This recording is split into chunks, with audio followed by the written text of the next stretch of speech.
ఓం నమో వెంకటేశాయ. చిత్తోద్వేగ నివారక, వస్తూత్సాహ నివారక, గోవింద గోవింద. మహాంతి కర్మాణి బహూని యాని, శ్రుతాని దృష్టాని పృథక్ స్థితాని, సుఖాని దుఃఖాని న భావయేయుః, మనస్య పూర్వం ఫలమాహరేయుః. ఓ స్వామి, నేను చేసేటువంటి కర్మలలో, సత్కర్మలలో, మంచి కర్మలలో పెద్ద ఉండొచ్చు, చిన్నవి ఉండొచ్చు, ఎలా ఉన్నా సరే శృతాని దృష్టాని, నేను విని చేసేటువంటి వేదాలు లాంటి ప్రమాణ గ్రంథాలలో విని చేసేటువంటి పనులు అవ్వచ్చు, లేదా దృష్టాని వ్యవహారపరంగా నేను చేసే మంచి పనులు అవ్వచ్చు, సత్కర్మలు అవ్వచ్చు. పృథక్ స్థితాని, రకరకాలుగా ఉండేటువంటి ఆ కర్మలన్నీ కూడా నాకు సుఖాన్నో దుఃఖాన్నో ఇవ్వాలి అనేటువంటి అభిప్రాయం నాకు లేదు. భోగాన్ని ప్రసాదించాలి అనే అభిప్రాయం నాకు లేదు. నా మనసులో అపూర్వమైనటువంటి ఫలం, అంటే మనోనైర్మల్యం అనేటువంటి ఫలం, అది దక్కితే చాలు, నీ అనుగ్రహం వలన అది దక్కాలి అని అఖిలాండకోటి బ్రహ్మాండ నాయకుడు దేవదేవుడు శ్రీ వెంకటేశ్వర స్వామి వారిని భక్తిగా ప్రార్థించుకుంటూ శ్రీశుకుల వారు ఉపదేశం చేసిన శ్రీమద్భాగవత గ్రంథం యొక్క అధ్యయన కార్యక్రమాన్ని మనం ప్రారంభించుకుందాము. ప్రారంభంలో యథాప్రకారం ప్రార్థనా శ్లోకాలను చదువుకుని ఈ అధ్యయనానికి మంగళారంభం చేసుకుందాము. శ్రీ గురు ప్రార్థన. గురుర్బ్రహ్మా గురుర్విష్ణు గురుర్దేవో మహేశ్వర, గురుః సాక్షాత్ పరం బ్రహ్మ, తస్మై శ్రీ గురవే నమః. శ్రీనివాస ప్రార్థనా. పద్మోద్భవాదివంద్యాయ పద్మజన్యాప్రియాయ చ పద్మనాభాయ దేవాయ శ్రీనివాసాయ తే నమః. అథ సంకల్పః. అస్మాకం ఉపాత్త సమస్త దురిత క్షయ ద్వారా బుద్ధిశుద్ధ్యర్థం విద్యాభివృద్ధ్యర్థం భక్తిజ్ఞానవైరాగ్యాది తదనుకూల సర్వసంపత్సమృద్ధ్యర్థం శ్రీపరమేశ్వర ప్రీత్యర్థం శ్రీమద్భాగవత పాఠం కరిష్యామహే. అస్య శ్రీమద్భాగవత స్తోత్ర మహామంత్రస్య నారద ఋషిః బృహతి ఛందః శ్రీకృష్ణః పరమాత్మా దేవతా బ్రహ్మబీజం భక్తిశక్తి జ్ఞానవైరాగ్యే కీలకం. అస్మాకం శ్రీమద్భగవత్ప్రసాదసిద్ధ్యర్థే పాఠే వినియోగః.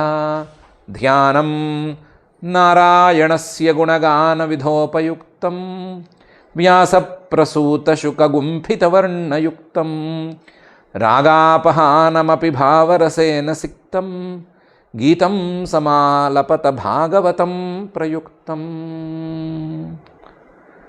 శ్రీ గురుభ్యో నమః. నారద మహర్షి గారు ధర్మరాజు గారికి ప్రహ్లాదుడి యొక్క గుణగణాలను వర్ణిస్తున్నారు. ప్రహ్లాదుడు ఎంత గొప్పవాడు, అంత గొప్పవాడి మీద తండ్రి హిరణ్యకశిపువు కోపం పెట్టుకుని, కోపం పెంచుకుని అతనికి ద్రోహం చేసేదాకా దిగొచ్చాడు అనేటువంటి విషయాలను చెప్తున్నారు. దాంట్లో భాగంగా అతను పెద్దవాళ్ళని చూస్తే వంగిపోతాడు, అందరినీ సమానంగా చూస్తాడు. అలాగే ఏ కోపము, ఏ గర్వము, ఇవేవి ఆయన దగ్గర లేవు అనేటువంటి సద్గుణాలను వర్ణించారు. 32వ శ్లోకం వరకు ఆ గుణాలను వర్ణించి 33వ శ్లోకంలో ఇలా అంటున్నారు. నోద్విగ్నచిత్తో వ్యసనేషు నిస్పృహః శ్రుతేషు దృష్టేషు గుణేష్వస్తు దృక్ దాంతేంద్రియ ప్రాణశరీరధీ సదా ప్రశాంతకామో రహితాసురోసురః అని. వ్యసనేషు, ఏమైనా కష్టాలు వస్తే న ఉద్విగ్న చిత్తః, మనసును ఉద్వేగపరుచుకోడు. ఎన్ని కష్టాలు వచ్చినా సరే మనస్సు అటు ఇటు కదలదు, అసలు ఆ వైపు దృష్టే పోనివ్వడు. నోద్విగ్న చిత్తో వ్యసనేషు. దీంతోపాటు నిస్పృహ, ఏ కోరిక లేకుండా ఉంటాడు. ఏ కోరిక లేకుండా ఉండటం అంటే శృతేషు, తాను విన్నటువంటివి లేదా శృతి ప్రమాణంగా తెలిసేటువంటివి స్వర్గాది ఫలితాలు ఉంటాయి కదా, వాటి మీద కోరిక లేకుండానే ఉంటాడు. దృష్టేషు తాను చూస్తూ ఉండేటువంటి తనకు కనిపించే లేదా తనకు తెలిసేటువంటి లౌకికమైన సుఖదుఖాల మీద వాటి మీద కోరిక లేకుండా ఉంటాడు. నిస్పృహ సుఖేషు శృతేషు దృష్టేషు, ఇవన్నీ కూడా గుణ ప్రభావాలు కదా, గుణాల తాలూకు ప్రభావాలు కదా. అందుకని గుణేషు నిస్పృహ, గుణాలు వాటి ప్రభావాలు వాటి యొక్క పర్యవసానాలు వీటి మీద ఆశ లేకుండా ఉంటాడు. అవస్తుదృక్, అసలు ఈ గుణాలని ఏ గుణాన్ని కూడా కనీసం ఉన్నది అని లెక్క చేయడు. అవస్తుదృక్ ఇదం వసతి, ఇది శాశ్వతంగా ఉంటుంది అనే భావనను మనసులోకి రానివ్వడు. ఇవన్నీ అనిత్యాలు, అనిత్యాలైతే మనకొద్దు అనే భావనలోనే ఉంటాడు. దాంతేంద్రియ ప్రాణ శరీరధీ సదా, మనసులో ఏ కోరిక లేకపోవటం వలన అతని యొక్క ఇంద్రియాలు, ప్రాణాలు, శరీరము, బుద్ధి ఇవన్నీ కూడా దాంతాలు, అంటే అతని యొక్క వశంలో ఉన్నాయి. వశంలో ఉన్నాయి అనే మాట చిన్న మాట. ఇవన్నీ కూడా అతనికి జ్ఞానయోగ్యతను తెచ్చిపెడుతున్నాయి. దాంత ఇంద్రియ ప్రాణ శరీర ధీహి సదా, ఎప్పుడూ ఇలాగే ఉంటున్నాడు. ఒక ఆంబోతుని వ్యవసాయానికి అనువుగా మార్చుకోవాలి అంటే దాన్ని అదుపులోకి తెచ్చుకోవాలి, దాన్ని వశంలోకి తెచ్చుకోవాలి. ఒకసారి వశంలోకి వస్తే అది ఎప్పుడూ వ్యవసాయానికి సిద్ధంగా ఉంటుంది. ఎప్పుడు పిలిచినా సరే ప్రేమగా పిలిస్తే దానికి కావాల్సిన తిండి పెట్టి దానికి కావాల్సిన మచ్చిక చేసుకుని మంచి మాట మాట్లాడితే కొట్టక్కల్లా తిట్టక్కల్లా వ్యవసాయం చక్కగా చేస్తుంది. తనకున్న శక్తిని మొత్తం వ్యవసాయానికే వినియోగిస్తుంది ఆంబోతు ఎద్దుగా మారిన తర్వాత. అలాగే ఇతని యొక్క ప్రాణ ఇంద్రియ శరీర మనస్సులు అన్నీ కూడా దాంతాలైపోయినాయి, జ్ఞానానికే తగ్గట్లుగా మారిపోయినాయి, సదా ఎప్పుడు అలాగే ఉంటున్నాయి. దాంతేంద్రియ ప్రాణ శరీరధీ సదా. వీటన్నిటితోడు ప్రశాంత కామ, ఏ కోరిక లేకుండా ఉన్నాడు. ప్రశాంత కామ, ఏ కోరిక మనసులో రానే రాదు, అన్నీ అడుగంటిపోయినాయి అన్నట్టున్నాడు. దీనికంటే ఎక్కువగా రహిత ఆసుర, ఇతను తనలో ఆసురీభావాలను రానివ్వడు. ఇతని మనసులో మచ్చుక్కైనా సరే ఆసుర భావం అనేది కనిపించదు. పరమ సాత్వికంగా ఉంటాడు. ఎవరైనా అలా ఉంటే ఉండవచ్చు, అందులో ఆశ్చర్యం ఉండకపోవచ్చు, కానీ ఇతను ఇలా ఉండటంలో ఆశ్చర్యం ఉంది. ఏంటి? అసుర, ఇతను అసుర జాతిలో పుట్టినవాడు. అసుర జాతిలో పుట్టినవాడికి ఆసుర భావాలు సహజంగా అబ్బాలి, జన్మతః కొన్ని అబ్బాలి, అవి ఏవి అబ్బలేవు. ఏ ఆసుర భావము ఇతనిలో లేదు. అందువల్ల ప్రశాంత కామ, ఏదో గెలవాలి అని, పక్కవాడిని కొట్టాలని, తిట్టాలని ఇలాంటి భావనలు ఏవీ లేకుండా, ఆ కోరికలు ఏవీ లేకుండా హాయిగా ఉన్నాడు. నోద్విగ్న చిత్తో వ్యసనేషు నిస్పృహ శృతేషు దృష్టేషు గుణేషు అవస్తుదృక్ దాంతేంద్రియ ప్రాణ శరీరధీ సదా ప్రశాంతకామో రహితాసురోసుర అని నారద మహర్షి గారు ప్రహ్లాదుడి గురించి చెప్తున్నారు. ఇంకా అంటున్నారు, యస్మిన్ మహద్గుణారాజన్ గృహ్యంతే కవిభిర్ముహు నతేధునా పిధీయంతే యథా భగవతి ఈశ్వరే అని. రాజన్, ఓ ధర్మరాజా, యస్మిన్ మహద్గుణా, ఆ ప్రహ్లాదుల్లో ఉండేటువంటి గొప్ప గొప్ప గుణాలు కేవలం గొప్పవారికి మాత్రమే చెందినటువంటి గుణాలు, మహద్గుణా కవిభి ముహు, ఆ ప్రహ్లాదుడు తర్వాత వచ్చిన వాళ్ళు, ప్రహ్లాదుడి గురించి చెప్పదలుచుకున్న వాళ్ళు, కవులు, మహానుభావులు వాళ్ళందరూ మళ్ళీ చెప్తూనే ఉన్నారు. ఈ రోజు వరకు దాని గురించి మాట్లాడుతూనే ఉన్నారు. కవిభి ముహు అధునా న పిధీయంతే, దాచుకోరు. ఎవరు దాన్ని మంచివాళ్ళు అని చెప్పవలసి వస్తే ప్రహ్లాదుడి గురించి చెప్పకుండా ఉండరు. మంచి బాలుడు అంటే ప్రహ్లాదుడి గురించి చెప్పకుండా ఉండరు.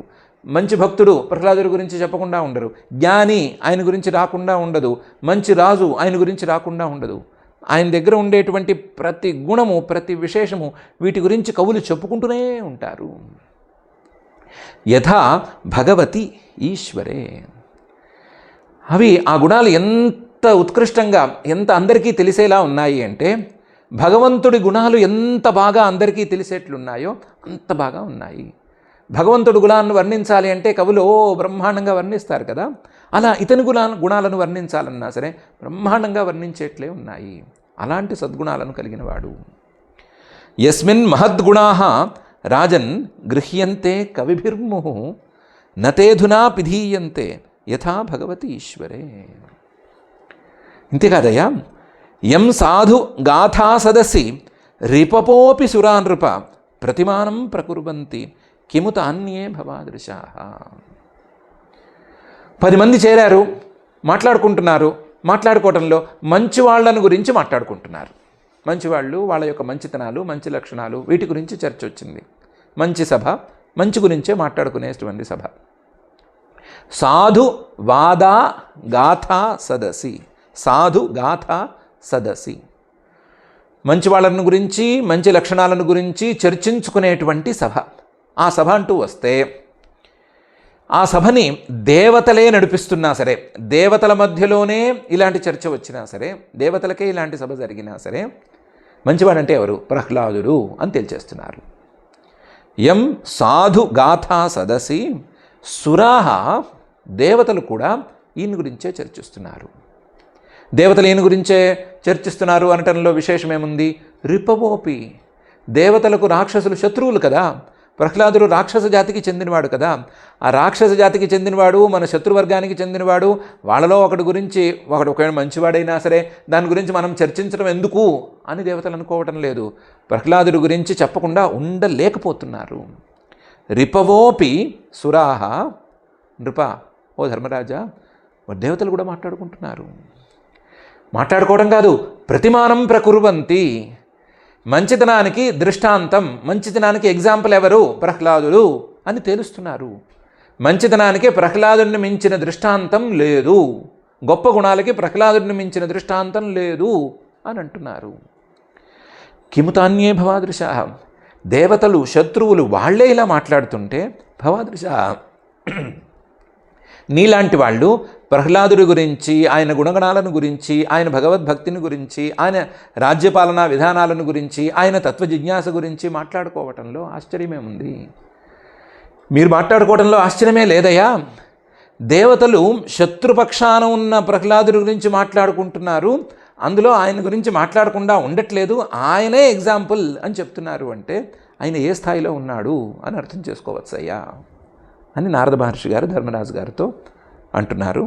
యం సాధు గాథా సదసి రిపవోపి సురానృప ప్రతిమానం ప్రకుర్వంతి కిముతాన్యే భవాదృశాః అనే ఈ శ్లోకంలో.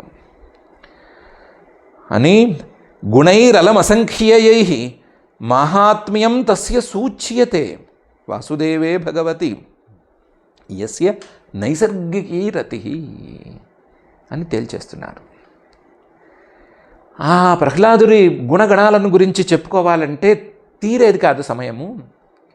గుణైః అసంఖ్యయైః, అసంఖ్యేయైః, లెక్క పెట్టలేనన్ని మంచి గుణాలున్నాయి. అసంఖ్యేయైః, ఎవరు ఆయన గురించి మంచిగా చెప్పాలి అంటే ఆయన గుణాలను లెక్కపెట్టి చెప్పలేరు. ఆయన మంచివాడు అని చెప్పి ఊరుకోవచ్చు అంతేను. అసంఖ్యేయైః తస్య మాహాత్మ్యం అలం సూచ్యతే, ఆయన గురించి ఎంత చెప్పినా సరే ఏదో సూచనప్రాయంగా ఉన్నట్టు ఉంటుంది, అంతే తప్ప ఆయన గురించి చక్కగా చెప్పినట్టు ఉండట్లేదు. లేదంటే ఒక పని చేయొచ్చు, ఆ ప్రహ్లాదుడు అంటే ఆయనలో అసంఖ్యేయంగా లెక్క పెట్టలేనన్ని సద్గుణాలున్నాయి అని చెప్పి ఊరుకోవచ్చు. గుణైః అసంఖ్యేయైః అలం తస్య మాహాత్మ్యం సూచ్యతే, అంతే. అతని గొప్పదనం ఎంత అంటే లెక్క పెట్టలేనన్ని సద్గుణాలు ఉన్నాయండి అని చెప్పి ఊరుకోవాలి, అంతే తప్ప గుణాలను లెక్క పెట్టి ఇది ఉంది అది ఉంది ఇది లేదు అది లేదు అని చెప్పేందుకు ఏమీ లేదు. అన్ని గుణాలు, అన్నీ మంచి గుణాలే ఉన్నాయి. అసలు ఇవన్నీ కాదు, వీటన్నిటికీ మూలమైనటువంటి ఒక సద్గుణాన్ని, ఎవ్వరికీ లేని గుణాన్ని చెప్పుకోవాలి. అది వాసుదేవే భగవతి యస్య నైసర్గికీ రతి, భగవంతుడైనటువంటి ఆ వాసుదేవుడి మీద, పరమాత్మ మీద ఆయనకి నైసర్గికి స్వభావసిద్ధంగా రతి, ప్రీతి అనేది ఉంది. వాసుదేవే భగవతి యస్య నైసర్గికీ రతి, వాసుదేవుడు భక్తుల్ని ఎంతోమందిని నేను చూశాను, వాళ్ళందరూ భక్తిని కష్టపడి సాధించుకున్నారు. ఇతను పుట్టిన దగ్గర నుంచి ఆయన మీద భక్తి సహజంగా ఉబ్బి తబ్బిబ్బైపోయేంత భక్తి, అంత ప్రేమ ఇతనికి సహజంగా ఉంది. పుట్టుకతోనే సాధించుకున్నాడు, స్వభావ సిద్ధంగా సాధించుకున్నాడు. అలాంటివాడు. ఇది అన్నిటికంటే పెద్ద గుణము అని నారద మహర్షి గారు చెప్తున్నారు. గుణై అలం అసంఖ్యేయై మాహాత్మ్యం తస్య సూచ్యతే వాసుదేవే భగవతి యస్య నైసర్గికీ రతి అని. స్వభావ సిద్ధంగా భక్తి ఉండటం అనేటువంటి గుణం మాత్రం ఆ ప్రహ్లాదుల్లోనే నేను చూశాను అని. అంత స్వభావసిద్ధమైనటువంటి ప్రీతి, స్వభావసిద్ధమైన భక్తి ఏముంది ఆయనలో అంటే, ఆయన నడవడికని నేను చెప్తాను, నువ్వు తెలుసుకో అని నారద మహర్షి గారు ఆ ప్రహ్లాదుడి యొక్క నడవడికని కొన్ని శ్లోకాల్లో, 6 శ్లోకాల్లో ప్రధానంగా చెప్పారు. ఈ ప్రహ్లాదుడు అంటే ఏదో వయసు వచ్చినవాడు కాదు, చిన్న పిల్లవాడు గురించి మాట్లాడుకుంటున్నాం మనం. ఆ బొమ్మలతో ఆడుకోవలసిన వయసులో ఉన్నవాడు, అలాంటి బాల్యావస్థలో ఉండే ప్రహ్లాదుడి గురించి మాట్లాడుకుంటున్నాము. అలాంటప్పుడు న్యస్త క్రీడనకో బాల జడవత్ తన్మనస్తయ కృష్ణగ్రహ గృహీతాత్మ నవేద జగదీదృశం. ఆడుకునే వయసులో ఉండే పిల్లవాడు ఏం చేస్తాడు? బొమ్మలు తీసుకుంటాడు, ఆడుకుంటాడు.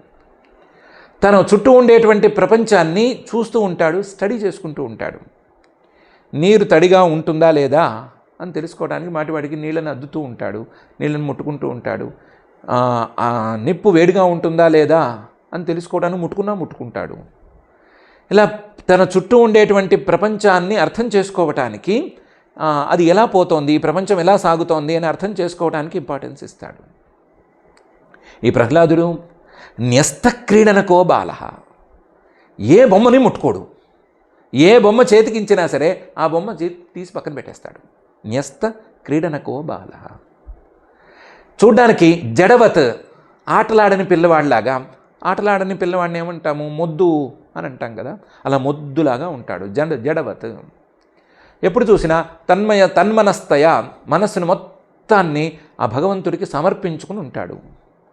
తన మనస్సులో వేరే దేన్ని, ఏ భావాన్ని రానివ్వడు, ఏ ఆలోచనను చేయడు. కేవలం మనస్సు మొత్తాన్ని భగవంతుడితో నింపేసి కూర్చుంటాడు. తన్మనస్తయ, తదేక చిత్తంగా ఉంటాడు. జడ, మొద్దులాగా ఉంటాడు. అలాగే కృష్ణగ్రహ గృహీతాత్మ నవేద జగదీదృశం. తన చుట్టూ ఉండేటువంటి ప్రపంచాన్ని స్టడీ చేయాలి కదా, పిల్లవాడు కదా, చేయడు. నవేద జగదీదృశం, అసలు జగత్తు ఇలా ఉంది, సంసారం, తన చుట్టూ ఉండే ప్రపంచం ఇలా ఉంది అని అతనికి తెలియదు. నవేద జగదీదృశం. మనకు కనిపిస్తోంది కదా, ఈ ప్రపంచంలో నీరు తడిగా ఉంటుంది, నిప్పు వేడిగా ఉంటుంది, ఇలాంటివన్నీ మనకి కనిపిస్తున్నాయి కదా, మన వ్యవహారంలో ఉన్నాయి కదా, ఇవేవి అతనికి లేవు. నవేద జగదీదృశం. ఎందుకంటే మనస్సులో కృష్ణగ్రహ గృహీతాత్మ, ఆ కృష్ణుడు పరమాత్మ, ఆ పరమాత్మ అనేటువంటి గ్రహం ఇతన్ని ఆవేశించటం వలన కృష్ణగ్రహ గృహీతాత్మ, దాని మీదే మనస్సంతా ఉంది, కానీ తన చుట్టూ ఉండేటువంటి ప్రపంచం మీద ఏమాత్రం లేదు. అసలు మనకు తెలిసినంతగా అతనికి ఈ ప్రపంచం గురించి తెలియదు. పిల్లలు ఎవరైనా ఉంటే ఆడుకోకుండా కూర్చుంటే, వీళ్ళు ఏమన్నా మొద్దు పిల్లలేమో, వీళ్ళని ఏమన్నా చూపించాలేమో డాక్టర్స్కి అని భయపడతారు. అలాగే కొంతమంది అయితే వీడికి ఏమన్నా గ్రహం సోకిందేమో, ఏదో బాలగ్రహం అంటారు, బాలగ్రహం ఏమన్నా సోకిందేమో, లేదా ఏ దయ్యమో ఏ గాలో సోకిందేమో అని అనుకుంటూ ఉంటారు. ఇతను చూడ్డానికి అలాగే ఉంటాడు, జడవత్, మొద్దులాగా ఉంటాడు. ఎలాగైతే బుద్ధిమాంద్యం ఉండేటువంటి పిల్లవాడికి మనసంతా ఏదో ఒక విషయం, మనకు తెలియదు ఏ విషయమని, ఒక విషయం మీదే లగ్నమై ఉంటుందో, అలాగే ఇతనికి పరమాత్మ మీదే మనసంతా లగ్నమైంది. ఎలాగైతే గాలి సోకిన పిల్లవాడి మనస్సు మీద ఏదో ఒక పిశాచమో భూతమో ఏదో ఒకటి పనిచేసి అతన్ని లాగేసుకుని ఉంటుందో, అలాగే ఆ పరమాత్మ ఇతని మనస్సుని లాగేసుకున్నాడు. పరమాత్మ అనే గాలి ఇతనికి సోకింది. కృష్ణగ్రహ గృహీతాత్మ. అన్నిటికంటే ముందు మనం చూసినట్టుగా అసలు ఈ ప్రపంచాన్ని ఆయన చూడలేదు, స్టడీ చేయలేదు, దేన్ని చూడలేదు. అసలు దేన్ని పరమాత్మ కంటే భిన్నంగా ఆయన చూడలేదు అని నారద మహర్షి గారు అంటున్నాడు. న్యస్త క్రీడనకో బాల, జడవత్ తన్మనస్తయ కృష్ణగ్రహ గృహీతాత్మ నవేద జగదీదృశం అనేటువంటి ఈ శ్లోకంలో ఆసీన పర్యటన్ అశ్నన్ శయాన ప్రబిబన్ బ్రువన్ నానుసంధత్త ఏతాని గోవింద పరిరంభిత. ఆసీన కూర్చునుంటాడు, కానీ ఎక్కడ కూర్చున్నాను, ఎలా కూర్చున్నాను ఇవేం పట్టవు. గోవింద పరిరంభిత, ఆ గోవిందుడి మీదే మనస్సును ఉంచుకుంటాడు. ఆసీన పర్యటన్, ఇటోడు తిరుగుతూ ఉంటాడు, కాలు తీసి కాలు ఎక్కడ పెడుతున్నాను చూసుకోడు. కాలు ఎక్కడ తిరుగుతున్నాను, ముళ్ళ రాళ్ళ ఏమీ పట్టవు. పర్యటన్ గోవింద పరిరంభిత, ఆ గోవిందుడి మీదే మనసంతా నింపేసుకుంటాడు. ఆ గోవిందుడితో కలిసిపోతాడు, గోవిందుడితో ఏకమైపోతాడు. అశ్నన్, ఏదో తింటూ ఉంటాడు, తీయగా ఉందా, చేదుగా ఉందా, పుల్లగా ఉందా, ఉప్పుగా ఉందా, కారంగా ఉందా, వగరుగా ఉందా ఏమీ పట్టవు. బాగుందా, బాలేదా, ఇది ఇష్టమా కష్టమా ఏమీ రాదు, ఏమీ తెలియదు. అశ్నన్ తింటూ గోవింద పరిరంభిత, ఆ మనస్సు పరమాత్మతోనే కలిపేసుకుంటాడు. శయాన, కింద పడిపోతాడు, నిద్ర వస్తుంది, శరీరానికి అలసట వస్తుంది, కింద పడిపోతాడు. ఎక్కడ పడుకున్నాను, దిండు ఉందా, పరుపు ఉందా, అది ఉందా, ఇది ఉందా, ఏమీ లేవు. గోవింద పరిరంభిత, అప్పుడు కూడా ఆ గోవిందుడితోనే కలిసి ఉంటాడు. ప్రపిబన్, ఏమైనా తాగుతున్నా సరే ఏం తాగుతున్నాను పట్టించుకోడు, అసలు పట్టనే పట్టదు. గోవింద పరిరంభిత. బ్రువన్, ఏమైనా మాట్లాడుతూ ఉంటే ఆ మాటల్లో గోవిందుడు సహజంగానే దొరలటం అనేది ఉండనే ఉంది. గోవిందనామం దొరలకుండా మాట్లాడు లేడు పాపం. మాట్లాడుతున్నా సరే మనస్సునంతా మాత్రం గోవిందుడి మీదే ఉంచుతాడు, మాట్లాడే మాటల మీద ఉంచడు. ఆసీన పర్యటన్ అశ్నన్ శయాన ప్రపిబన్ బ్రువన్ నానుసంధత్తే ఏతాని, వేటిని అసలు మనసులోకి రానివ్వడు.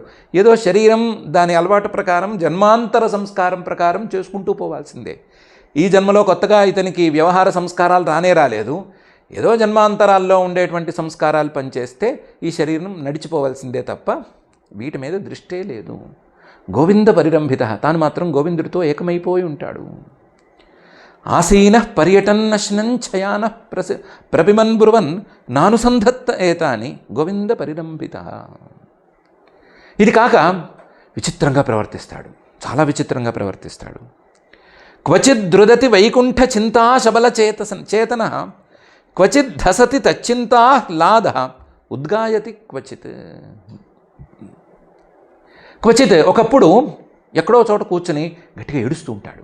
క్వచిత్ రుదతి, చిన్నపిల్లవాడు కదా, ఏడుపు అనేది సహజం అని అందరూ అనుకుంటూ ఉంటారు. కానీ ఇతనికి ఏడుపు అనేది ఎందుకు వచ్చింది అంటే క్వచిద్ రుదతి వైకుంఠ చింతా శబల చేతన. ఇతనికి మనసులో ఆ వైకుంఠుడు, ఆ పరమాత్మ మనసులో మెదలి ఉంటాడు. ఆ మెదలటంలో ఆయన గురించే చింత, నేను ఎందుకు ఈ శరీరాన్ని ధరించాను, ఆయన దగ్గర ఉండకుండా ఇక్కడ ఎందుకున్నాను, ఇలాంటి చింత ఏదో అతని మనసులో రేగుతుంది. దాంతో మనసంతా కలిచివేసినట్లయిపోతుంది. చింత శబల, మనసంతా క్షుభితమైపోతుంది. దాంతో ఆ క్షోభకి తట్టుకోలేక ఏడ్చేస్తాడు. క్వచిత్ రుదతి వైకుంఠ చింతా శబల చేతన, అప్పుడు మాత్రం అతని మనసు అతని మాట వినదు, ఏడుపు సహజంగా వచ్చేస్తుంది. ఈ లోపలే ఏడుస్తూ ఉన్నవాడు కాస్త నవ్వుతాడు. క్వచిత్ హసతి, ఎలా తచ్చింతాహ్లాద, ఆయన్ని గురించి ఆలోచిస్తూ ఉన్నాడు కదా, ఆ ఆలోచన పాజిటివ్గా మారిపోయి ఆ ఆలోచన ద్వారా మనసులో ఎక్కడ లేని ఆహ్లాదం కలిగేసరికి ఆ ఆహ్లాదాన్ని తట్టుకోలేక మనసులో కలిగినటువంటి ఆ సంతోషాన్ని బయట పెట్టడానికి గట్టిగా కూడా నవ్వేస్తూ ఉంటాడు. క్వచిత్ ధసతి తచ్చింతాహ్లాద, ఆ పరమాత్మను తలుచుకుని సంతోషపడటం అనేది కూడా ఇతనికి కలుగుతుంది. ఒకప్పుడు ఆయన గుర్తొస్తే క్వచిత్ ఉద్గాయతి, గట్టిగా ఆయన నామాలు గట్టిగా పలుకుతూ ఉంటాడు, లేదా ఆయన పేరు పెట్టి పాటలు పాడుతూ ఉంటాడు. ఉద్గాయతి క్వచిత్, చిన్నగా పాడడు, ఎలుగెత్తిగా పాడతాడు. ఎలుగెత్తి కీర్తించడం అంటారు కదా, అలా ఎలుగెత్తి గొంతెత్తి పాడతాడు. క్వచిద్ ద్రుదతి వైకుంఠ చింతా శబల చేతన క్వచిద్ హసతి తచ్చింతాహ్లాద ఉద్గాయతి క్వచిత్. నదతి క్వచిద్ ఉత్కంఠ విలజ్జో నృత్యతి క్వచిత్ తద్భావనాయుక్త తన్మయోను చకార. నదతి క్వచిద్ ఉత్కంఠ. ఒకసారి కంఠం పైకెత్తి ఆయన గురించే చెప్తూ ఉంటాడు. వినేవాడు ఎవడున్నాడు, పట్టించుకోడు. ఎవరో వింటున్నారా వినట్లేదా కాదు, మనసులో ఆయన గురించి భావన ఏదో రేగింది. ఆ మనసు బాగా లోపల నుంచి తన్నేస్తోంది, చెప్పు చెప్పు చెప్పు అని. ఆ చెప్పు చెప్పు చెప్పు అనేసరికి దాన్ని తట్టుకోలేక లోపల నుంచి తవ్వి తీసి బయటికి గట్టిగా చెప్తాడు. నదతి క్వచిత్ ఉత్కంఠ, గొంతు పైకెత్తి చెప్తాడు, బిగ్గరగా చెప్తాడు, గట్టిగా అరుస్తాడు ఆయన పేరు చెప్పి. నృత్యతి క్వచిత్, డ్యాన్స్ చేసేస్తాడు. అలా విలజ్జ, చుట్టూ ఎవరున్నారు, నేను రాజకుమారుడిని, వీళ్ళందరి ముందు నాట్యమాడితే డ్యాన్స్ చేస్తే నాకు అవమానం లేదా సిగ్గు ఇలాంటివేమనుకోడు. ఆయన గురించి గుర్తొస్తే ఒళ్ళు మైమరిచి నాట్యమాడేసేస్తాడు. విలజ్జో నృత్యతి క్వచిత్, క్వచిత్ తద్భావనాయుక్త. ఒక్కొక్కసారి ఏమవుతుందంటే ఇతను ఆ శ్రీహరికి సంబంధించిన ఏదో ఒక భావనను చేస్తూ చేస్తూ చేస్తూ ఆయనలో కలిసిపోయి ఆయనతో ఏకమైపోయి తన్మయ, ఆయనలాగా మారిపోయి అనుచకార, ఆయన ఆ సందర్భంలో ఏ సందర్భాన్ని అయితే ఇతను మనసులో భావిస్తూ ఉంటాడో ఆ సందర్భంలో ఆయన ఎలా ఉన్నాడో అలా అనుకరిస్తూ చూపిస్తాడు.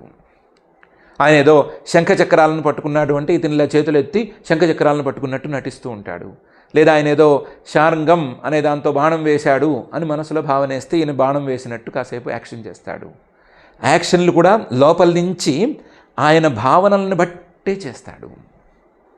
నదతి క్వచిద్ ఉత్కంఠ విలజ్జో నృత్యతి క్వచిత్, క్వచిత్ తద్భావనాయుక్త తన్మయోను చకార. క్వచిత్ ఉత్పులకస్తూష్ణీం ఆస్తే సంస్పర్శ నిర్వృత అస్పంద ప్రణయానంద సలీలామీలితేక్షణ. సలీలామీలితేక్షణ. ఒకప్పుడు మాత్రం అలా కూర్చుని ఉంటాడు. క్వచిత్ ఉత్పులక, ఒళ్ళంతా రోమాంచనం కలిగి ఉంటుంది, ఒళ్ళంతా వెంట్రుకలు నిక్కబొడుచుకుని ఉంటాయి.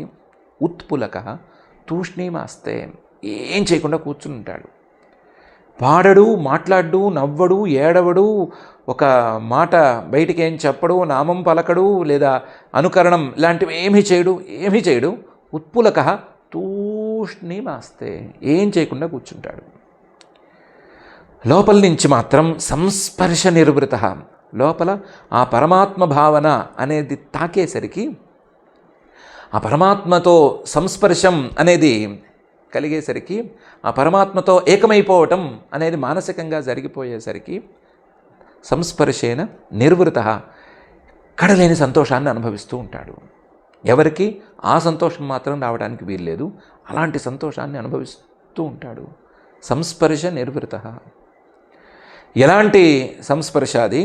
అస్పర్శ ప్రణయానందాన్ని ఇచ్చేటువంటి సంస్పర్శ.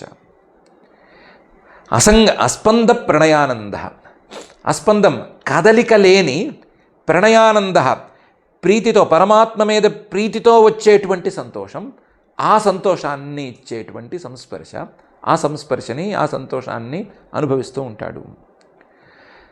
కానీ ఏమీ చేయకుండా కూర్చున్నా సరే ఆ లోపల నుంచి వచ్చేటువంటి సంతోషం, పరమాత్మ మీద ప్రేమ, అతి ప్రేమ, ఆ ప్రేమతో పరమాత్మలో కలిసిపోవటం, ఆ కలిసిపోవటంతో వచ్చేటువంటి అస్పంద ప్రణయానందం అనేటువంటిది, దాంతో వచ్చేటువంటి సంతోషంతో కన్నీళ్ళు, ఆనంద బాష్పాలు మాత్రం వచ్చి తీరుతాయి. సలిల ఆమీలితేక్షణ, ఆ కన్నీళ్ళు, ఆ ఆనంద బాష్పాలు అలా కను చివర్లలో కాస్తంత కనిపిస్తూ ఉండగా తెరిచి తెరవకుండా, బాగా ఆనందాన్ని అనుభవిస్తున్నప్పుడు చిన్నపిల్లలు ఉండే తీరులో అలా కనులు తెరిచి తెరవక ఆ మధ్యలోనే ఆనంద బాష్పాలు కనిపించేటట్లు కూర్చుని ఉంటాడు. క్వచిత్ ఉత్పులకస్తూష్ణీం ఆస్తే సంస్పర్శ నిర్వృత అస్పంద ప్రణయానంద సలిలామీలితేక్షణ అని నారద మహర్షి గారు ఈ శ్లోకంలో చెప్తున్నాడు.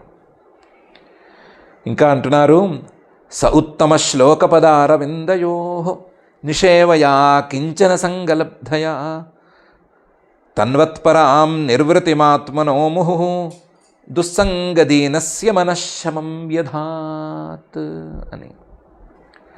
ప్రహ్లాదుడు యొక్క నైసర్గిక రతి, పరమాత్మ మీద స్వభావ సిద్ధమైనటువంటి ప్రీతిని చెప్పేటువంటి శ్లోకాలలో 6వ శ్లోకం ఇది. ఈ 6వ శ్లోకంలో అంటున్నాడు, సహా ఆ ప్రహ్లాదుడు ఉత్తమ శ్లోక పదారవిందయో, ఉత్తమ శ్లోకుడైనటువంటి ఆ శ్రీహరి యొక్క పదారవిందయో, పాదారవిందాలని నిషేవయా, నిరంతరం మనసులో సేవించుకుంటూనే ఉన్నాడు. నితరాం సేవ, ఎప్పుడు ఆ పాదారవిందాలను మనసులో ధ్యానించుకోవటమే పని అన్నంత సేవ. అది ఎలా అబ్బింది తనకి? అకించన సంగలబ్ధయ, వేరే ఏ వస్తువుతోనూ సంబంధం, మానసికమైనటువంటి సంబంధం లేకపోతే ఇది దక్కుతుంది. అకించన సంగలబ్ధయ. మిగతా వాళ్ళకి ఎందుకు రావటం లేదు అంటే, మిగతా వాళ్ళకి వస్తువులు అన్నిటితోనూ సంబంధం ఉంది. మహానుభావులు గొప్పవాళ్ళైతే కొన్నిటితోనైనా సంబంధం ఉంది. ఇతనికి ఏ వస్తువుతోనూ సంబంధం లేదు. అకించన సంగ, ఏ వస్తువుతోనూ సంబంధం లేనటువంటి మానసిక స్థితిని సాధించాడు. దాంతో ఇతనికి ఎప్పుడూ పరమాత్మనే మనసులో ధ్యానించుకోవటం అనేది అబ్బింది. తన్వత్ పరాం నిర్వృతిం ఆత్మనో ముహు, పరాం నిర్వృతిం, పరమానందాన్ని ఆత్మనః తనకు తానే తన్వత్ విస్తరింపజేసుకుంటున్నాడు. రోజు రోజుకి పెంచేసుకుంటున్నాడు. విస్తరించిపోతోంది ఆయన యొక్క ఆనందం, అఖండ స్థితికి చేరుకుంటోంది. పూర్తిగా ఇప్పటికి చేరుకోలేకపోవచ్చు కానీ చేరుకుంటోంది. అంత స్థితికి వచ్చేసాడు. ఎంత స్థితికి వచ్చాడు? దుస్సంగదీనస్య మనశ్శమం వ్యధాత్, అతనికి ఆనందం కలగటం, అతను సుఖంగా ఉండటం, మనసులో సంతోషం తప్ప మరొక భావన లేకపోవటం అనేది పక్కనుంచితే, అతనితో కలిసి ఉన్న వాళ్ళలో ఎవరికైనా మనస్సు కష్టం కలిగితే, వాళ్ళు ఏమైనా ఇతని దగ్గరకు వస్తే కానరాకుండా, ఏ కారణము లేకుండా మనసులో కష్టం దానంతర అదే ఆవిరైపోయేంత స్థాయిలో ఇతని పరిస్థితి ఉంది. మహాయోగులు, మహానుభావులు వాళ్ళు ఉన్నారంటే, వాళ్ళు తమ కష్టాలను కాకుండా ఎదుటి వాళ్ళ కష్టాలను కూడా తీర్చగలరు. వాళ్ళతో గనక ఎవరైనా కలిసి ఉంటే, వాళ్ళు తలుచుకుంటే వాళ్ళ మనసులోని కష్టాలని చేత్తో తుడిచినంత ఈజీగా తుడిచేయగలరు. దానికి ఎన్నెన్నో దృష్టాంతాలు ఉన్నాయి. మనకు తెలిసిన ఈ మధ్యకాలంలో కొంతమంది చిన్న చిన్న యోగులే అయినా దాన్ని చేసి చూపించినటువంటి సంఘటనలు కూడా ఉన్నాయి. ఈయన దగ్గర అలా కాదు. మహాయోగులు చేసేటువంటి పనులు, యోగులు చేసే పనులు ఈయనేమీ చేయడు. ఈయన పక్కన కూర్చుంటే మనసుకి ఎవరికైనా కష్టం కలిగి ఉంటే ఆ కష్టం దానంతరదే ఆవిరైపోవాలి, మనస్సుకి హాయిగా శాంతి లభించాలి అనే స్థాయిలో ఈయన ఉండేవాడు.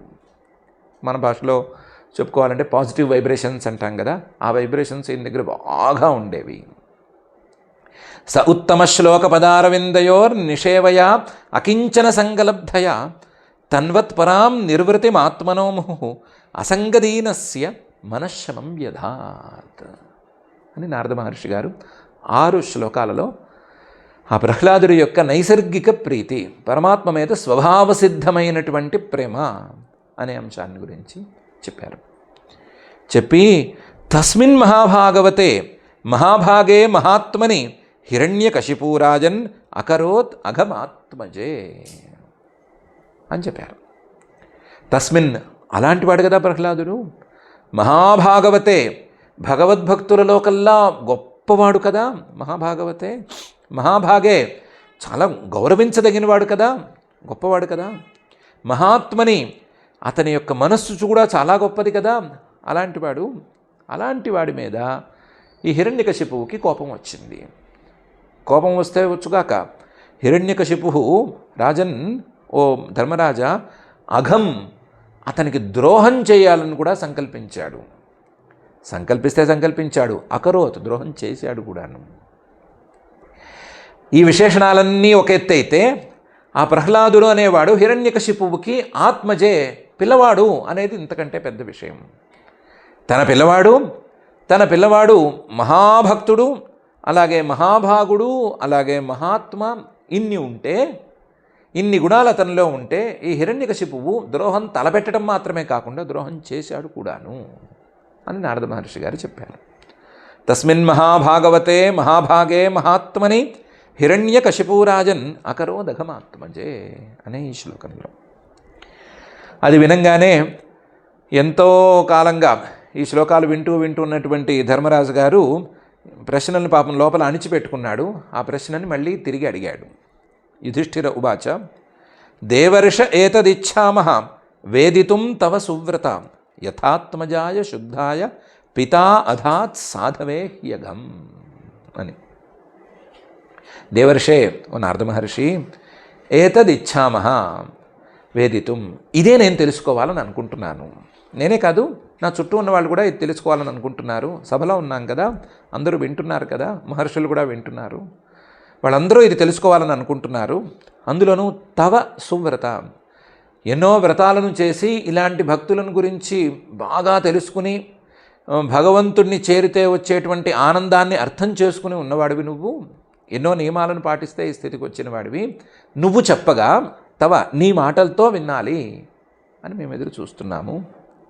అందులోనూ యథా ఆత్మజాయ, తనకే పిల్లవాడు, హిరణ్యకశిపువుకే ప్రహ్లాదుడు పిల్లవాడు, శుద్ధాయ మంచివాడు, ఏ రకమైన దోషము ఉన్నవాడు కాడు.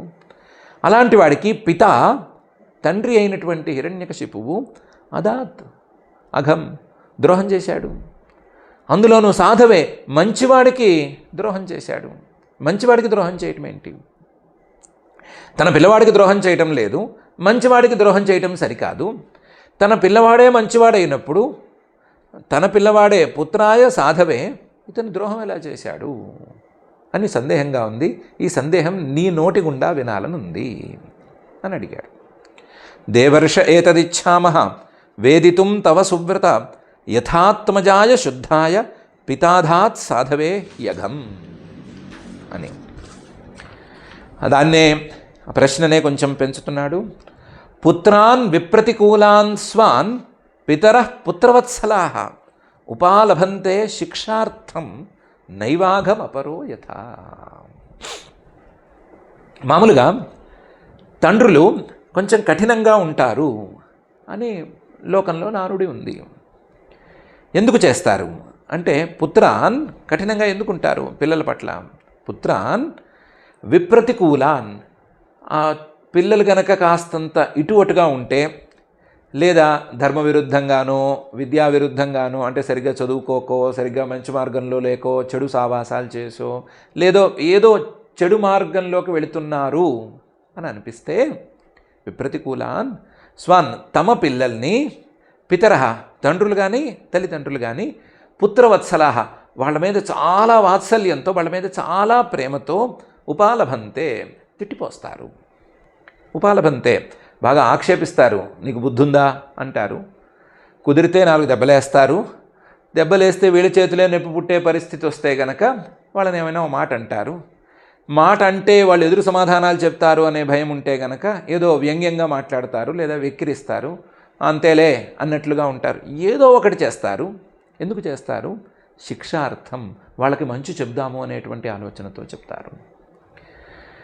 నైవాఘం, ఎంత చెడ్డదారిలో వెళుతున్నా సరే అపకారం చేద్దామని మాత్రం అనుకోరు.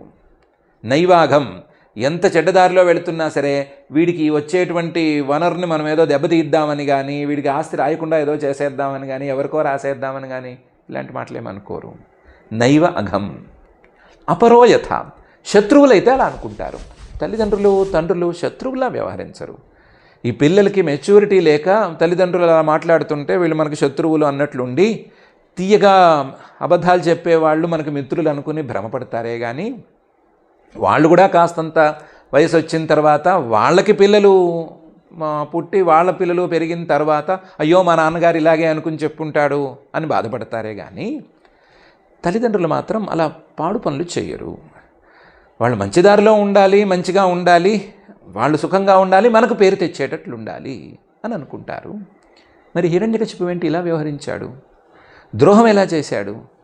ఏమైనా ఓ తిట్టు తిట్టచ్చు, ఓ మంచి మాట చెప్పచ్చు, ద్రోహం ఎందుకు తలబెట్టాడు? అందులోనూ చివరిదాకా ఎందుకు వెళ్ళాడు అని నాకు సందేహం. పుత్రాన్ విప్రతికూలాన్ స్వాన్ పితరః పుత్రవత్సలాః ఉపాలభంతే శిక్షార్థం నైవాఘమపరో యథా. కిముతానువశాన్ సాధూన్ తాదృశాన్ గురుదేవతాన్ ఏతత్ కౌతూహలం బ్రహ్మన్ అస్మాకం విధమ ప్రభో.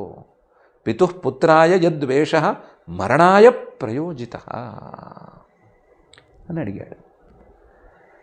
ఒకవేళ గనక తల్లిదండ్రులకి పిల్లలు అనుకూలంగా ఉంటే, వాళ్ళు చెప్పినట్లు నడుచుకుంటూ ఉంటే, పొరపాటున ఒక్క మాట కూడా అనరు, పల్లెత్తు మాట అనరు. నాన్న నాన్న నాన్న అని పిలుస్తారు, పేరు పెట్టి కూడా పిలవరు. అనుబశాన్ సాధువున్, పిల్లలు మంచివాళ్ళైతే 10 మందికి చెప్పుకుంటారు, మా పిల్లలు మంచివాళ్ళండి అని చెప్పుకుంటారు. మంచివాళ్ళని చెప్పుకోవడానికి సిగ్గుపడేవాళ్ళు వేరువేరు దారులలో చెప్పుకుంటారు, ఆ అర్థం వచ్చేటట్లు మాటలు చెప్తారు. సాధువున్ తాదృశాన్, అందులో ప్రహ్లాదుడు లాగా ఉంటే మాత్రం అస్సలు వదులుకోరు. అందులో గురుదేవతాన్, తల్లిదండ్రుల్ని దేవుళ్ళుగా చూసేవాళ్ళు కొంతమంది పిల్లలు ఉంటారు, కొంతమంది అయినా పిల్లలు ఉంటారు. తల్లిదండ్రుల్ని దేవతల కింద కొలుస్తూ ఉంటారు. దేవుడి మాట చెప్తే ఎలాగైతే వింటారో అలా మాట వింటారు. అలాంటి వాళ్ళు ఉంటే ఆ తల్లిదండ్రులు ఆ పిల్లల్ని పువ్వుల్లో పెట్టి చూసుకుంటారు. కిముతానువశాన్ సాధూన్ తాదృశాన్ గురుదేవతాన్. మరి ప్రహ్లాదుడు ఇలాంటి వాడే కదా, అనువశ చెప్పినట్టు వింటాడు. సాధువు మంచివాడు, తాదృశ అసలు ప్రహ్లాదుడు లాంటి వాడు మరొకడు లేడు అని మీరే అంటిరాయే. గురుదేవతాన్, గురువుల్ని తల్లిదండ్రుల్ని దేవుళ్ళుగా భావించి పూజించేవాడు, ఏమాత్రం వాళ్ళని అవమానించడు. అలాంటి వాడిని ఎందుకు ఇలా అనుకున్నాడు? ఏతత్ కౌతూహలం బ్రహ్మన్, ఓ బ్రహ్మర్షి, ఇది నాకు కుతూహలంగా ఉంది. అస్మాకం, నాకే కాదు మా అందరికీ ఉంది. ప్రభో, నువ్వు సమర్థుడివి కాబట్టి విధమా ఈ కౌతూహలాన్ని ఛేదించు, మాకు ఉన్న విషయం చెప్పు. ఎందుకంటే పితుః పుత్రాయ ద్వేష, ఈ ఇష్యూలో, ఈ టాపిక్లో మనకి ఉన్న ఇష్యూ పితుః పుత్రాయ విద్వేష, తన కొడుకు మీద తండ్రికి ద్వేషం. అది ఎంత దాకా వెళ్ళింది? ఈ తండ్రి పిల్లవాణ్ణి మరణశిక్ష విధించి మరణం వైపుకు తీసుకెళ్లేంత దాకా వెళ్ళింది. మరణాయ ప్రయోజిత, పితుః పుత్రాయ విద్వేష మరణాయ ప్రయోజిత, మరణం దాకా వెళ్ళింది, మరణశిక్షే విధించేశాడు తండ్రి. ఇంకోవైపు నుంచి చూసుకుంటే తన కొడుకు మీద తనకున్నటువంటి ద్వేషం, ప్రహ్లాదుడి మీద హిరణ్యకశిపుకు ఉన్నటువంటి ద్వేషం హిరణ్యకశిపు మరణానికి దారితీసింది. మరణాయ ప్రయోజిత. హిరణ్యకశిపువేమో ప్రహ్లాదుణ్ణి మరణశిక్షకు గురి చేద్దామని అనుకున్నాడు, చివరికి తన నెత్తిన తనే మరణం తెచ్చిపెట్టుకున్నాడు. తన నెత్తిన తానే మరణం వేసుకున్నాడు. ప్రహ్లాదుణ్ణి ముట్టుకోకపోయి ఉంటే ఈ శ్రీహరి అతన్ని ఏం చేసి ఉండేవాడు కాదేమో. ప్రహ్లాదుణ్ణి ముట్టుకోవటమే కదా తప్పు, ఆ తప్పుకే కదా శిక్షించాడు. కాబట్టి ఇలాంటి ఇష్యూ ఉంది కాబట్టి ఈ టాపిక్లో ఈ విషయాన్ని మాకు క్లియర్ చెయ్యి అని ధర్మరాజు గారు నారద మహర్షి గారిని అడిగారు. కిముతానువశాన్ సాధూన్ తాదృశాన్ గురుదేవతాన్ ఏతత్ కౌతూహలం బ్రహ్మన్ అస్మాకం విధమ ప్రభో పితుః పుత్రాయ యద్వేష మరణాయ ప్రయోజిత అనేటువంటి ఈ శ్లోకంలో. ఈ శ్లోకంతో 46 శ్లోకాలు ఉన్నటువంటి హిరణ్యకశిపు దిగ్విజయ ప్రహ్లాద సాధుభావ వర్ణనం అనే పేరు కలిగినటువంటి 7వ స్కంధంలోని 4వ అధ్యాయం పూర్తయింది. ఈ అధ్యాయంలో హిరణ్యకశిపు బ్రహ్మగారిని వరాలను అడిగిన తర్వాత బ్రహ్మగారు వరాలను ఇవ్వటం, ఆ వరాల మదంతో హిరణ్యకశిపు ముల్లోకాల్ని ఏలేయటం, ముల్లోకాల్లో ఉండేటువంటి స్వర్గభోగాలన్నిటినీ అనుభవించటం, ముల్లోకాల్లో ఉండే భోగాలన్నిటినీ అనుభవించటం మాత్రమే కాకుండా ముల్లోకాల్లో ఉన్న మంచి వాళ్ళందరినీ హింసిస్తూ ఉండటం, ఆ హింసని తట్టుకోలేని లోకపాలకులు శ్రీమన్మహావిష్ణువును శరణు వేడటం, ఆయనేమో కాలం వస్తుంది మీరు కాస్తంత ఆగండి అని చెప్పటము, ఆ హిరణ్యకశిపువు తన కొడుకు మీదే ద్వేషాన్ని పెంచుకుంటాడు, అప్పుడు నేను రంగంలోకి దిగుతాను అని అనటం, ఆ మాట మీద దేవతలందరూ సంతోషించి ధైర్యంగా ఎవరి స్థానాలకు వాళ్ళు వెళ్ళిపోవటం, ఆ తర్వాత నారద మహర్షి గారు ప్రహ్లాదుడి గురించి మొదలుపెట్టి అతని యొక్క సద్గుణాలు, ఆ సద్గుణాలను మించినటువంటి పరమాత్మ మీద అతనికి ఉండేటువంటి సహజ సిద్ధమైనటువంటి ప్రీతి, వీటిని గురించి చెప్పటం, ఇలాంటి పిల్లవాడి మీద హిరణ్యకశిపువు మరణశిక్ష విధించాడు, అతని మీద ద్వేషం పెంచుకున్నాడు అనే మాట చెప్పి ఊరుకోవటం. అప్పుడు ధర్మరాజు గారు ఇలా పిల్లవాడి మీద అతనికి ద్వేషం ఎందుకు కలిగింది అని ప్రశ్న వేయటం అనేటువంటి అంశాలు ఉన్నాయి. ఈ అంశాలతో కూడిన 46 శ్లోకాలు గల 4వ అధ్యాయం ఇక్కడికి పూర్తయింది. ప్రహ్లాదుడి గురించి చెప్పుకునేటప్పుడు ఆయనలోని ప్రతి గుణము మన మనసులోకి చొచ్చుకుపోవాలి అని మనం అనుకున్నాము. కాబట్టి ఆయనలో ఉండే ఏ గుణాన్ని ముట్టుకున్నా సరే ఆ గుణం మనకు కావాల్సిందే కావాల్సిందే కావాల్సిందే అని అనిపిస్తుంది. కాబట్టి ఆ అంశంలో మనం ఎక్కువ చర్చ చేసుకోక్కర్లేదు. మనం చర్చించుకోవాల్సిన అంశం వేరే ఉంది. చాలామందికి ఒక ప్రశ్న ఉంది, లేదా భ్రమే ఉంది, లేదా ఒక రకమైన భావన ఉంది. ఏంటంటే ఈ ప్రహ్లాదుడి గురించి, ఇంకా మంచి వాళ్ళని గురించి మేము చిన్నప్పటి నుంచి వింటూనే ఉన్నాము. మాకు మా పెద్దవాళ్ళు చెప్పారు. చెప్పిన వాళ్ళేం అలా నడుచుకోలేదు, విన్నవాళ్ళం మేము కూడా నడుచుకోలేదు. చెప్పిన వాళ్ళు నడుచుకోలేక, విన్నవాళ్ళం మేము నడుచుకోలేక ఇంకా చెప్పడం ఎందుకు, వినటం ఎందుకు, దీని గురించి మళ్ళీ మళ్ళీ రిపీట్ చేసుకుంటూ ఉండటం ఎందుకు, ఇలాంటి మాటలు వినటం వలన ఎవరికి ఏం ఉపయోగం ఉంటుంది అనేటువంటి ప్రశ్నో, భావనో, భ్రమో ఏదో ఒకటి ఉంది. కానీ ఆలోచించి చూస్తే ప్రహ్లాదుడి గురించి వింటున్నాము, ఆ ప్రహ్లాదుడి యొక్క గుణగణాలన్నీ మంచి గుణాలే అని అనుకుంటున్నాము. అనుకున్న వెంటనే మనకెందుకు ఆ గుణాలు రావటం లేదు అని మనల్ని మనం ప్రశ్నించుకోవాలి. ఎందుకు రావట్లేదు అంటే ఆ గుణాలు రాకుండా చేసేందుకు మనలో ఏవో సంస్కారాలు ఉన్నాయి. ఆ గుణాలను అడ్డుకునేందుకు, వాటికి అడ్డుపడేందుకు ఏవో సంస్కారాలు ఉన్నాయి. ఆ సంస్కారాలు రానివ్వట్లేదు. ఆ సంస్కారాలు ఉన్నంతకాలం ఈ గుణాలు రావు. కానీ ఆ గుణాల పరిచయం కూడా లేకపోతే ఆ గుణాలు కనీసం కూడా రావు. మనలో ఉండేటువంటి ఈ చెడు సంస్కారాలు పోవటంతో పాటు ఆ మంచి సంస్కారాలను మనం లోపలికి తెచ్చుకోవాలి, మంచి గుణాలను లోపలికి తెచ్చుకోవాలి. అవి తెచ్చుకోవాలి అంటే ఈ సంస్కారాలు పోయేందుకు విడిగా ఒక ప్రయత్నం చేసుకోవాలి. చెడు సంస్కారాలు మనలో ఏమైనా ఉంటే వాటిని పోగొట్టుకునేందుకు విడిగా ప్రయత్నం చేసుకోవాలి. లేదా కనీసం వీటిని మళ్ళీ మళ్ళీ వినటం ద్వారా వాటిలో ఒక తన్మయత్వం అనే దాన్ని సాధించుకోవటం ద్వారా ఆ సంస్కారాలను తొలగించుకునేందుకైనా ప్రయత్నం చేయాలి. మనలో గురుభక్తి లేదు. గురుభక్తి లేకపోతే ఏం చేయాలి? ప్రహ్లాదుడు గురుభక్తుడు అని అనుకోవాలి 10 సార్లు. అతని యొక్క గురుభక్తి అతన్ని పరమాత్మకు చేరువ చేసింది అని అనుకోవాలి. మనలో ఏమైనా ద్వేషాలు ఉన్నాయి, ప్రహ్లాదుడు నిర్వైర స్థితిని సాధించాడు, ఎవరి మీద శత్రుత్వం లేకుండా ఉన్నాడు, ఎవరి మీద శత్రుత్వం లేనివాడు ప్రహ్లాదుడు, చివరికి దేవతలే ఆయన గురించి చెప్పుకున్నారు అని 10 సార్లు అనుకోగా మనలో ఉండేటువంటి ఆ ద్వేష సంస్కారాలు పోవటానికి అవకాశం ఎక్కువగా ఉంది. సంస్కారాలు పోగొట్టుకునేందుకు వేరే దారులు ఉండవచ్చు కాక వాటిని చేసుకోవాలి. దానికి కూడా వాడుకునేందుకు అవకాశం ఉంది కదా. క్యాన్సర్ లాంటి పెద్ద పెద్ద రోగాలు ఒకేసారి చిన్న మందు ఇస్తే పోవు అని అందరికీ తెలిసిందే కదా. క్యాన్సర్ కంటే కూడా ప్రమాదకారకమైనటువంటివి కదా ఈ సంస్కారాలు లాంటివి. క్యాన్సర్ ఎలాగైతే విస్తరిస్తూ వెళుతుందో అలాగే ఈ సంస్కారాలు కూడా విస్తరిస్తూ ఉన్నాయి కదా.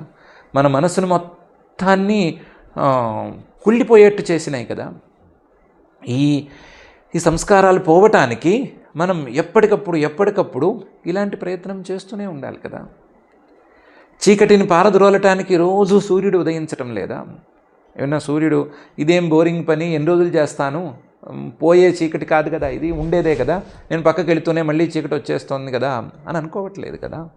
అలాగే మనం కూడా ఇలాంటి సద్గుణాలను వింటూ వాటిని అలవరుచుకోవాలి, మనం కూడా ఆచరణలోకి తెచ్చుకోవాలి అని అనుకుంటూ ఉంటే ఉపయోగం. కానీ వాళ్ళు చేయలేదు, నేను చేయలేదు, నాకు లేదు, వాళ్ళకి లేదు, చెప్పినవాడు ఒకటే, విన్నవాడు ఒకటే అని అనుకుంటే ఏం ఉపయోగం? కాబట్టి ఇలాంటి ప్రశ్నల్ని, ఇలాంటి భావాల్ని మనం రానివ్వద్దు. మనం అందరం కలిసికట్టుగా ప్రహ్లాదుడు లాంటి మంచి వాళ్ళ యొక్క గుణగణాలను గురించి వింటూనే ఉందాము. ఆయన గుణగణాలను మనసులో భావన చేసుకుంటూనే ఉందాం. మన మనసుల్లో వ్యాపించి ఉన్నటువంటి ఆ కుసంస్కారాలన్నిటినీ పోగొట్టుకుని మనం కూడా ఆ సద్గుణాలను మనసులోకి తెచ్చుకునేందుకు దారిని చూసుకుందాం. అలాంటి దారి, సన్మార్గం మనకు అందేటట్లుగా చూడవలసిందిగా ఆ అఖిలాండకోటి బ్రహ్మాండ నాయకుడు దేవదేవుడు శ్రీ వెంకటేశ్వర స్వామి వారిని భక్తిగా ప్రార్థించుకుందాం. ఆ ప్రార్థనతో ఈరోజుకి పారాయణ కార్యక్రమాన్ని ప్రారంభించుకుందాం. అథ శ్రీమద్భాగవతే పారమహంస్యాం సంహితాయాం సప్తమస్కంధే చతుర్థాధ్యాయే శ్లోకాః నోద్విగ్నచిత్తో వ్యసనేషు నిస్పృహః శ్రుతేషు దృష్టేషు గుణేష్వస్తు దృక్ దాంతేంద్రియ ಪ್ರಾಣಶರೀರಧೀಃ ಸದಾ ಪ್ರಶಾಂತಕಾಮೋ ರಹಿತಾಸುರೋऽಸುರಃ ಯಸ್ಮಿನ್ ಮಹದ್ಗುಣಾ ರಾಜನ್ ಗೃಹ್ಯಂತೆ ಕವಿಭಿರ್ಮುಹುಃ ನ ತೇಧುನಾಪಿ ಧೀಯಂತೆ ಯಥಾ ಭಗವತೀಶ್ವರೇ ಯಂ ಸಾಧುಗಾಥಾ ಸದಸಿ ರಿಪವೋಪಿ ಸುರಾ ನೃಪ ಪ್ರತಿಮಾನಂ ಪ್ರಕುರ್ವಂತಿ ಕಿಮುತಾನ್ಯೇ ಭವಾದೃಶಾಃ ಗುಣೈರಲಮಸಂಖ್ಯೇಯೈಃ ಮಾಹಾತ್ಮ್ಯಂ ತಸ್ಯ ಸೂಚ್ಯತೆ ವಾಸುದೇವೇ ಭಗವತಿ ಯಸ್ಯ ನೈಸರ್ಗಿಕೀ ರತಿಃ ನ್ಯಸ್ತಕ್ರೀಡನಕೋ ಬಾಲೋ ಜಡವತ್ತನ್ಮನಸ್ತಯಾ ಕೃಷ್ಣಗ್ರಹಗೃಹೀತಾತ್ಮಾ ನ ವೇದ ಜಗದೀದೃಶಂ ಆಸೀನಃ ಪರ್ಯಟನ್ ಅಶ್ನನ್ ಶಯಾನಃ ಪ್ರಪಿಬನ್ ಬ್ರುವನ್ ನಾನುಸಂಧತ್ತ ಏತಾನಿ ಗೋವಿಂದ ಪರಿರಂಭಿತಃ ಕ್ವಚಿದ್ ರುದತಿ ವೈಕುಂಠ ಚಿಂತಾ ಶಬಲ ಚೇತನಃ ಕ್ವಚಿತ್ ಹಸತಿ ತಚ್ಚಿಂತಾಹ್ಲಾದಃ ಉದ್ಗಾಯತಿ ಕ್ವಚಿತ್ ನದತಿ ಕ್ವಚಿದುತ್ಕಂಠೋ ವಿಲಜ್ಜೋ ನೃತ್ಯತಿ ಕ್ವಚಿತ್ ಕ್ವಚಿತ್ ತದ್ಭಾವನಾಯುಕ್ತಃ ತನ್ಮಯೋನುಚಕಾರಃ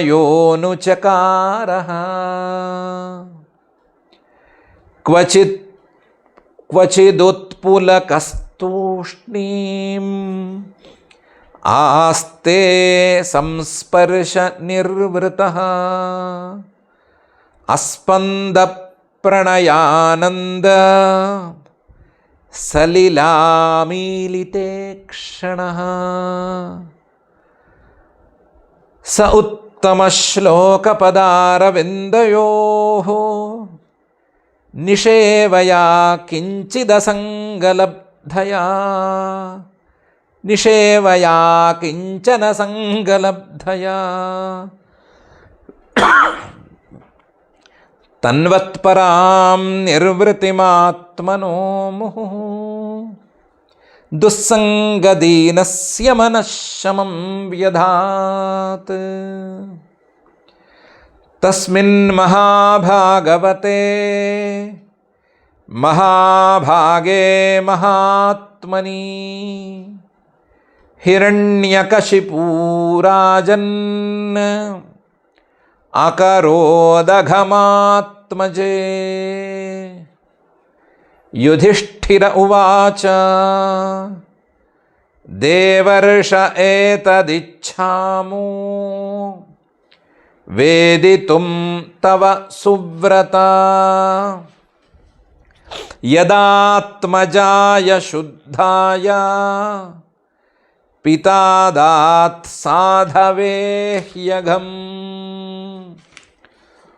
ಪುತ್ರಾನ್ ವಿಪ್ರತಿಕೂಲಾನ್ ಸ್ವಾನ್ ಪಿತರಃ ಪುತ್ರವತ್ಸಲಾಃ ಉಪಾಲಭಂತೆ ಶಿಕ್ಷಾರ್ಥಂ ನೈವಾಘಮಪರೋ ಯಥಾ ಕಿಮುತಾನುವಶಾಂತ್ ಸಾಧೂನ್ ತಾದೃಶಾನ್ ಗುರುದೇವತಾನ್ ಏತತ್ ಕೌತೂಹಲಂ ಬ್ರಹ್ಮನ್ ಅಸ್ಮಾಕಂ ವಿಧಮ ಪ್ರಭೋ पितुः पुत्राय यद्वेषो मरणाय प्रयोजितः इति श्रीमद्भागवते पारमहंस्यां संहितायां सप्तमस्कन्धे चतुर्थाध्याये श्लोकाः अथ क्षमा प्रार्थना यदक्षरपदभ्रष्टं मात्राहीनं च यद्भवेत् तत्सर्वं क्षम्यतां देव नारायण नमोऽस्तु ते।